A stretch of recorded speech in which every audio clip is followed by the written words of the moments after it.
How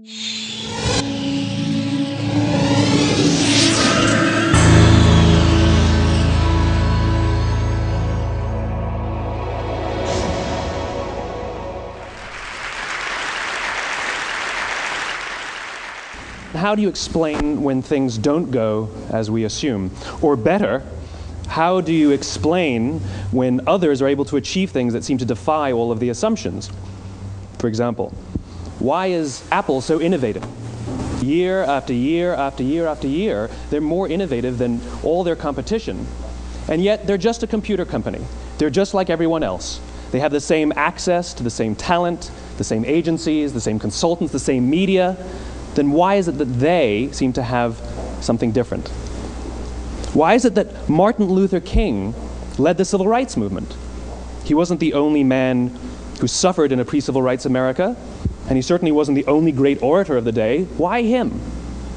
And why is it that the Wright brothers were able to figure out controlled powered manned flight when there were certainly other teams who were better qualified, better funded, and they didn't achieve powered manned flight, and the Wright brothers beat them to it? There's something else at play here. About 3.5 years ago, I made a discovery, and this discovery profoundly changed my view on how I thought the world worked, and it even profoundly changed the way in which I operate in it. As it turns out, there's a pattern. As it turns out, all the great and inspiring leaders and organizations in the world, whether it's Apple or Martin Luther King or the Wright brothers, they all think, act, and communicate the exact same way, and it's the complete opposite to everyone else. All I did was codify it. And it's probably the world's simplest idea. I call it the golden circle.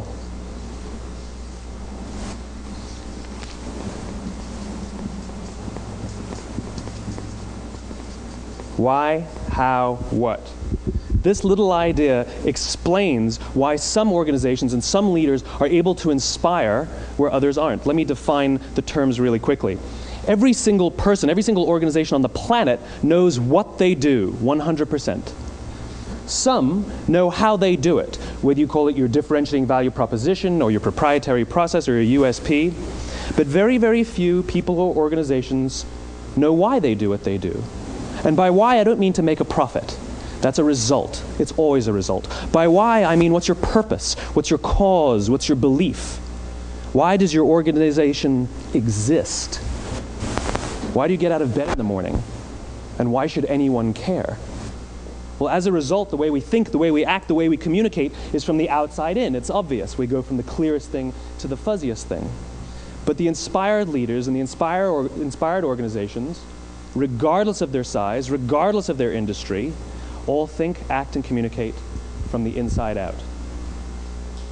Let me give you an example. I use Apple because they're easy to understand and everybody gets it. If Apple were like everyone else, a marketing message from them might sound like this: we make great computers. They're beautifully designed, simple to use, and user-friendly. Want to buy one? Meh. And that's how most of us communicate. That's how most marketing is done, that's how most sales is done, and that's how most of us communicate interpersonally. We say what we do, we say how we're different or how we better, and we expect some sort of behavior, a purchase, a vote, something like that. Here's our new law firm. We have the best lawyers with the biggest clients. We have, we always perform for our clients, do business with us. Here's our new car. It gets great gas mileage. It has, leather seats. Buy our car. But it's uninspiring. Here's how Apple actually communicates. Everything we do, we believe in challenging the status quo. We believe in thinking differently. The way we challenge the status quo is by making our products beautifully designed, simple to use, and user-friendly. We just happen to make great computers. Want to buy one? Totally different, right? You're ready to buy a computer from me. All I did was reverse the order of the information. What it proves to us is that people don't buy what you do, people buy why you do it. People don't buy what you do, they buy why you do it. This explains why every single person in this room is perfectly comfortable buying a computer from Apple. But we're also perfectly comfortable buying an MP3 player from Apple, or a phone from Apple, or a DVR from Apple. But as I said before, Apple's just a computer company. There's nothing that distinguishes them structurally from any of their competitors. Their competitors are all equally qualified to make all of these products. In fact, they tried. A few years ago, Gateway came out with flat screen TVs. They're eminently qualified to make flat screen TVs. They've been making flat screen monitors for years. Nobody bought one. And Dell came out with MP3 players and PDAs. And they make great quality products, and they can make perfectly well-designed products, and nobody bought one. In fact, talking about it now, we can't even imagine buying an MP3 player from Dell. Why would you buy an MP3 player from a computer company? But we do it every day. People don't buy what you do, they buy why you do it. The goal is not to do business with everybody who needs what you have. The goal is to do business with people who believe what you believe. Here's the best part. None of what I'm telling you is my opinion. It's all grounded in the tenets of biology, not psychology, biology. If you look at a cross-section of the human brain, looking from the top down, what you see is the human brain is actually broken into three major components that correlate perfectly with the golden circle. Our newest brain, our Homo sapien brain, our neocortex, corresponds with the what level.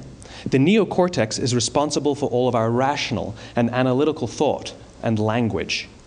The middle two sections make up our limbic brains, and our limbic brains are responsible for all of our feelings, like trust and loyalty. It's also responsible for all human behavior, all decision-making, and it has no capacity for language.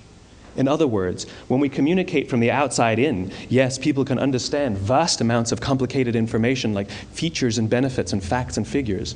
It just doesn't drive behavior.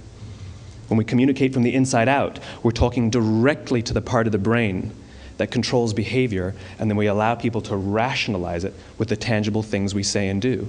This is where gut decisions come from. You know, sometimes you can give somebody all the facts and figures, and they say, I know what all the facts and details say, but it just doesn't feel right.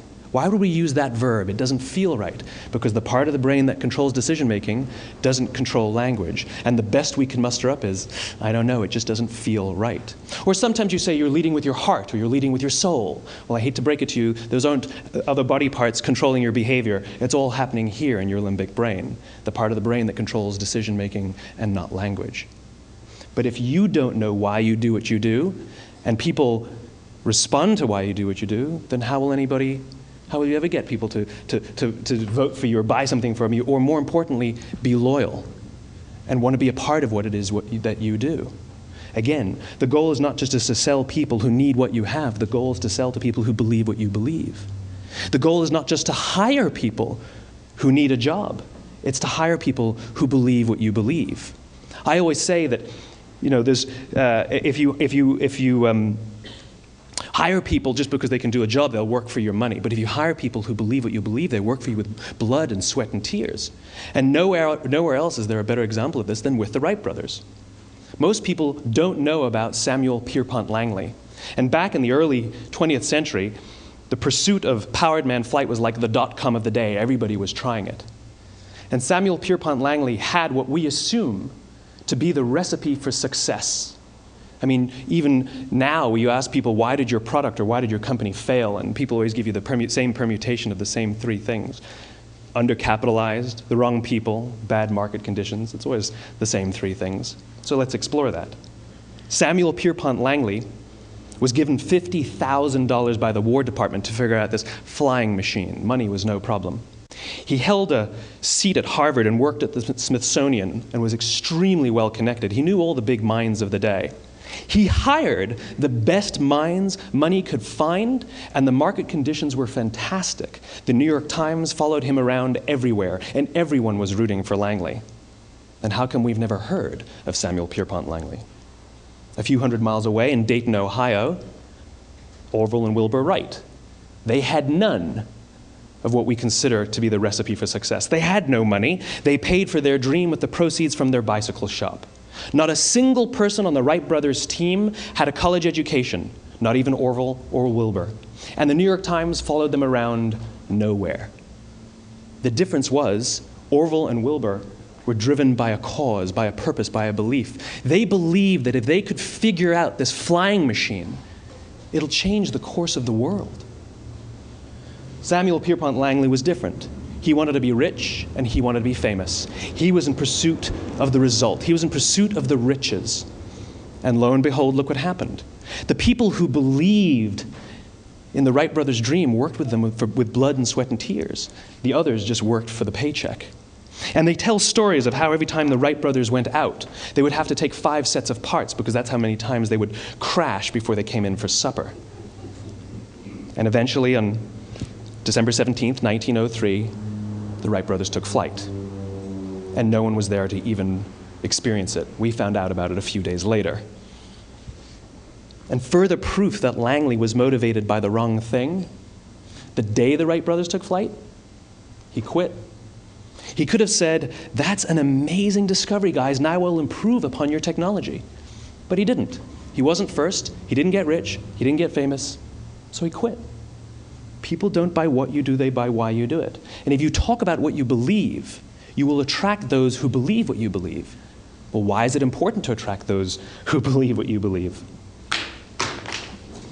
Something called the law of diffusion of innovation. And if you don't know the law, you definitely know the terminology. The first 2.5% of our population are our innovators. The next 13.5% of our population are our early adopters.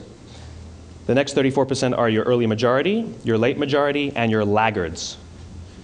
The only reason these people buy touch-tone phones is because you can't buy rotary phones anymore.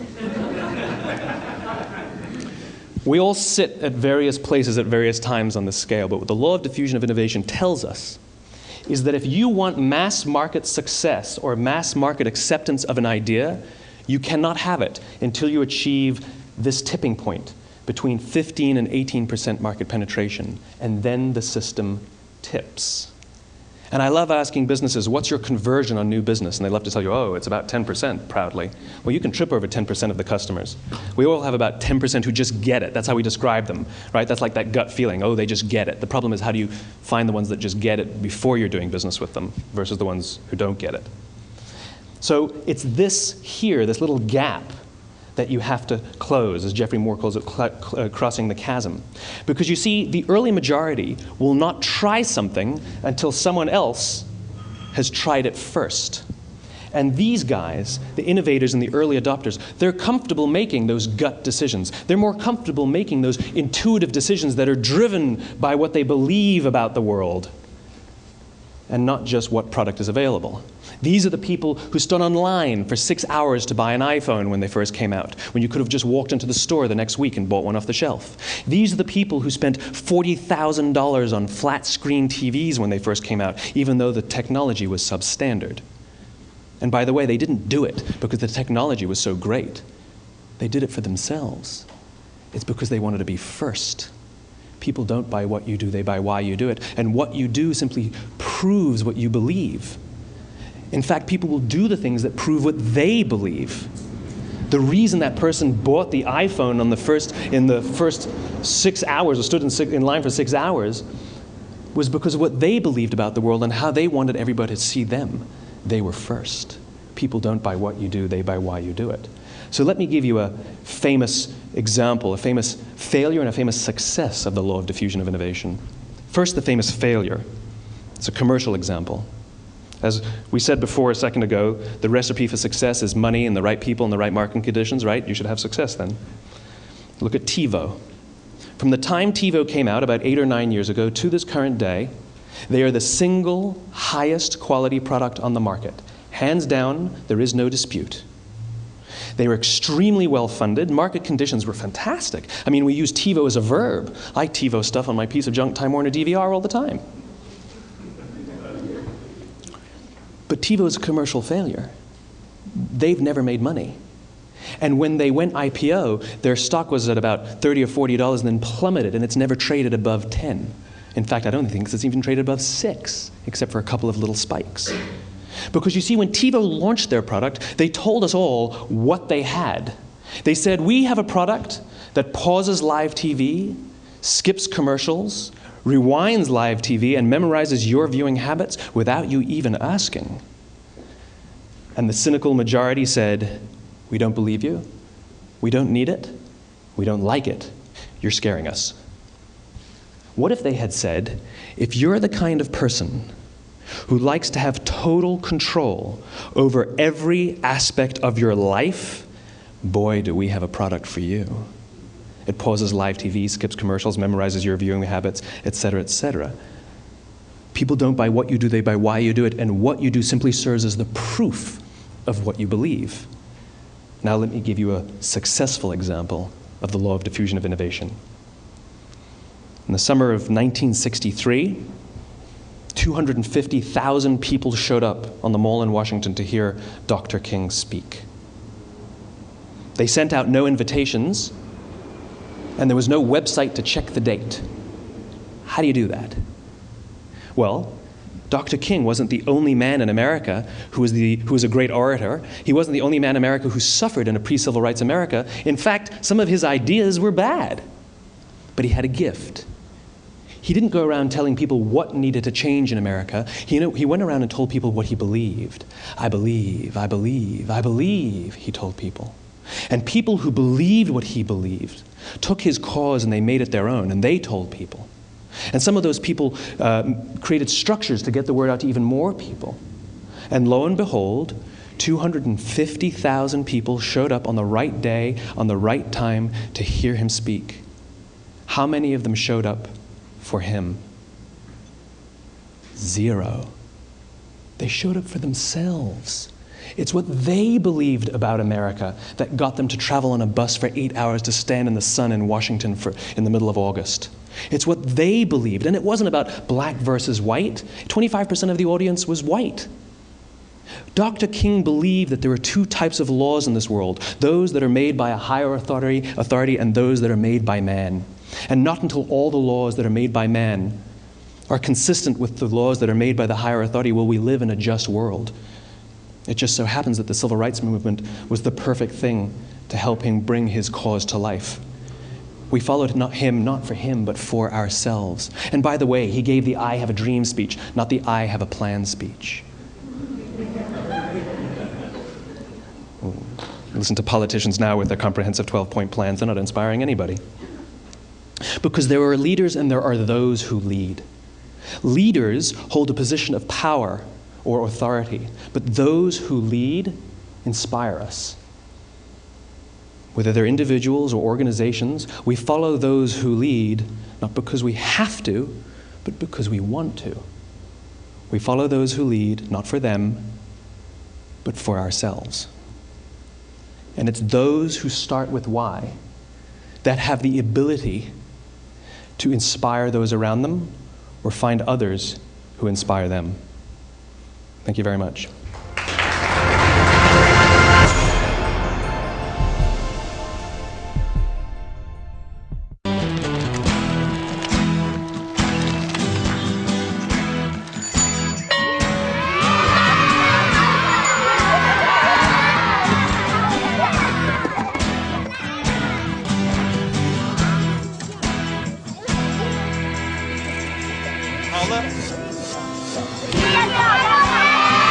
Sharing. That's video on the Human Network. Siska, welcome to the Human Network.